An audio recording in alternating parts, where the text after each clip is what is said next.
Find out what a tasteless chill tonic is on this episode of Antique Bottle Stories.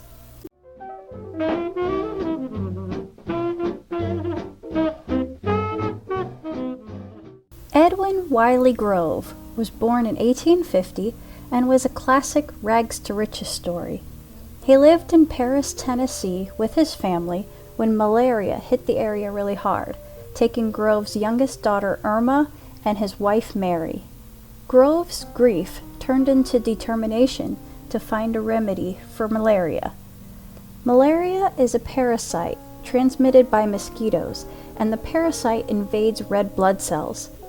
Here's a page from New Charlotte Medical Journal from 1918 describing how malaria patients experience headache, aching limbs and back, cold hands and feet, nausea, vomiting, diarrhea, fever, sudden weight loss, anemic, and sometimes convulsions. Grove founded the Paris Medicine Company, and in 1878, Grove's Tasteless Chill Tonic was invented. It was a medicine made from crystallized quinine, suspended in a sweet lemon flavor syrup to make the extremely bitter taste a little bit more palatable. The tonic had to be shaken and quickly swallowed before the contents settled back to the bottom. Unlike many patent medicines around this time, Grove's products contained little to no alcohol. Grove was a staunch prohibitionist. In fact, he owned a prohibitionist newspaper, the Atlanta Georgian. Now it's the Atlanta Journal-Constitution. He started selling his chill tonic in 1885. By 1890, just 5 years later, more bottles of the chill tonic were sold than bottles of Coca-Cola. Grove's chill tonic was not a cure, but a preventative. And if you got malaria, it helped with chills and fever. Until the 1930s, quinine was the only known malaria treatment. The chill tonic was so popular that the British Army made it standard issue for every soldier going off to mosquito-infested lands.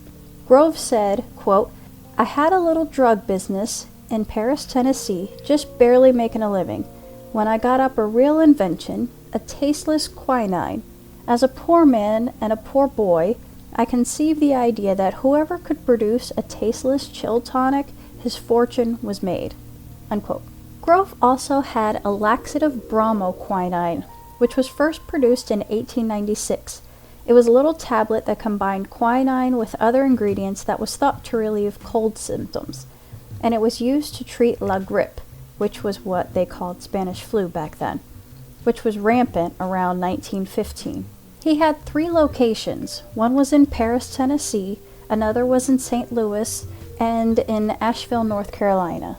My bottle is from the St. Louis location and dates between 1900 and 1915.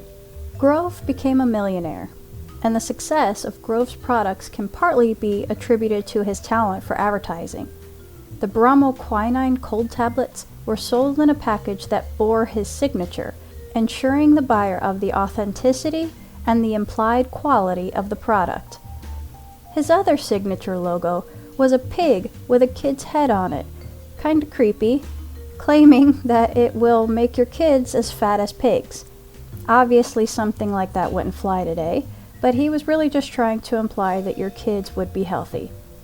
Those who remember taking the chill tonic did not agree with it being tasteless, although it was better than taking straight quinine.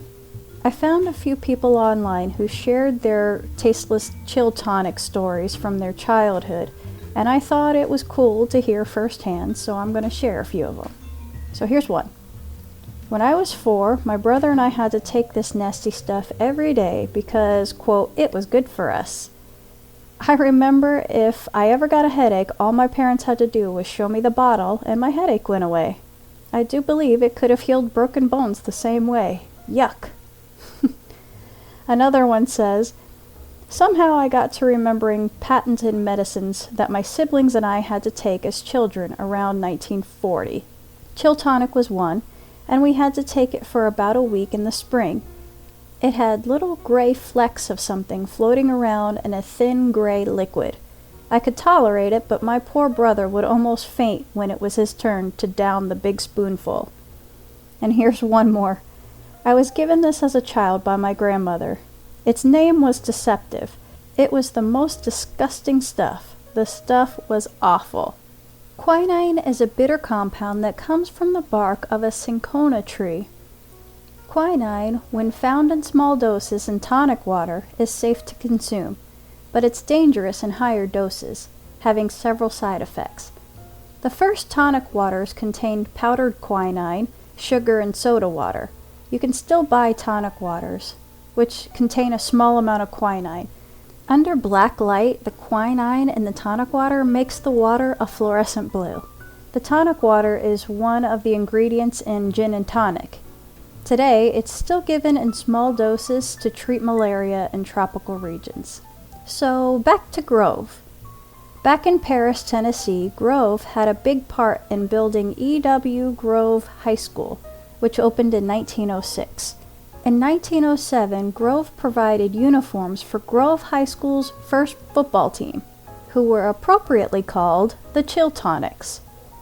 He ended up moving his business from Paris, Tennessee to St. Louis, where he could ship his product easier throughout the U.S. The smog and the smoke of the factory caused Grove some health problems. The most pressing of these was bronchitis and chronic hiccups. Since Grove had these respiratory problems, in 1897 Grove, with his second wife Gertrude and their 2 children, began spending their summers in Asheville, North Carolina for the clean mountain air. And in 1910, Grove decided to move there permanently. Grove turned his attention to real estate, and by 1907 he had acquired over 1,000 acres of land. He created a couple charming residential neighborhoods in North Asheville and built the Grove Park Inn, which is actually one of the most luxurious resorts in Asheville. Today, they remain intact, and they are all listed on the National Register of Historic Places. By 1915, Grove became involved in other projects. Grove understood that a successful city needed a vibrant downtown, and began construction on the Grove Arcade in 1920. He envisioned the Grove Arcade as the most elegant building in America. It would be a new kind of indoor retail center, like a modern-day mall. Architect Charles N. Parker designed the arcade, which was originally envisioned as a 5-story base with a 14-story tower, filled with shops, offices, and living spaces.